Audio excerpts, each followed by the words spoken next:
Welcome back to Tianjin in China. This is the United Nations Climate Change Conference happening here.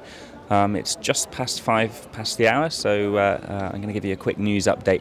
The big story today has actually come from the United States, where President Obama has pledged to put solar panels on his roof. This is a major win for the hundreds of thousands of people around the world backing 350.org, a campaigning organisation that's been calling on world leaders to show a lead and put solar panels on their roofs.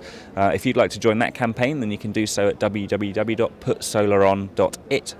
Here in China, the factories are powering back up after a week-long national holiday, and the thick grey smog which has descended over the city is a reminder that we shouldn't be taking our clean air for granted. You can even see it in the convention centre, I think. And meanwhile, many of the non-profits and NGOs here have been shut out of some of the meetings taking place. The rationale put forward for this by countries here is that they say they need to be able to talk frankly and openly in order to allow these talks to progress. Unfortunately, so far there doesn't seem to be too much sign of that happening. The pace has been pretty glacial, and many of the kind of old familiar debates about the Kyoto Protocol versus the other long-term cooperative action track of these talks, will rich countries dismantle the Kyoto Protocol, have been rising again and again.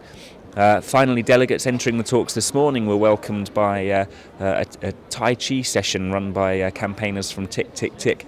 We spoke yesterday about the importance of a balanced package here, and the Tick Tick Tick campaigners were keen that delegates had their own personal sense of balance in place before they entered the talks.